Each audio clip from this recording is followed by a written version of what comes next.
बड़ सौभाग्य प्राप्त मत हो कुशलेश्वर उच्च विद्यालय जो प्लाटिनम जुबली था ये उत्सव में आज मुख्य अतिथि हिसाब से मत विद्यालय सुजोग देला।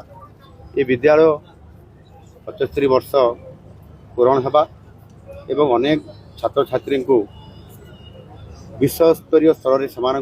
छात्र हिसाब से तैयारी करवा निश्चित भाव में गोटे ये अंचल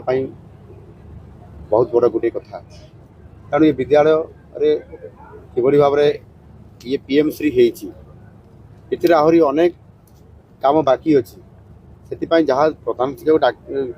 मत कही से कथा तो मु हाँ कह किसी असुविधा ना किंतु ये विद्यालय को गोटे मॉडल केमती हम और यार गोटे स्वतंत्रता दरकार से मुझे या डीपीआर करने आवश्यक हेल्ले विद्यालय को एक मॉडल स्कूल हिसाब से तैयारी पारिब जो कि अनेक पिला आहरी भविष्य तैयारी मनुष्य तैयारी कारखाना हिसाब से यार श्रेष्ठता प्रतिपादन कर ये आहरी आगू बढ़ी पार। द्वितीय कथा है ये अंचल विकास नवम शताब्दी बाबा कुशलेश्वर मंदिर पुनरुद्धार किभली भाव में हो पार तार परिक्रमा हो पार से टूरिज्म विभाग को कही तार गोटे प्लान करने से 3 कोटी 7 लाख टंका मंजूर एवं से काम खूब शीघ्र आरंभ कर जहाँ भी सामग्रिक विकास करने ये अंचल जो अंचलवासी एवं बुद्धिजीवी माने प्रस्ताव रखिंट जेहेतु समृद्ध ओडिशा बनवाई जो परिकल्पना आम सरकार कर आधार करी केन्दुझर जिलार अर्थ आज अभाव भी नहीं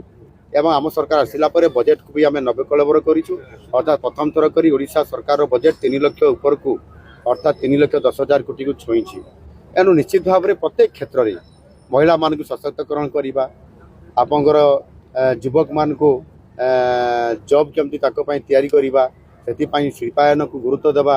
एवं से ही भाव में कृषकों को कृषक सशक्तिकरण में अंतर्भुक्त करवा ये कम को आज आम सरकार सुनिश्चित करुँच आगामी दिन में निश्चित भाव में ओडिशा एक समृद्ध ओडिशा हम कहीं स्वतंत्र प्रदेश गठन कर जो 100 वर्ष पूरण हम 2036 ताको आधार करी आगामी 10 वर्ष को आम योजना करी एक विजन डॉक्यूमेंट तैयारी करूँ।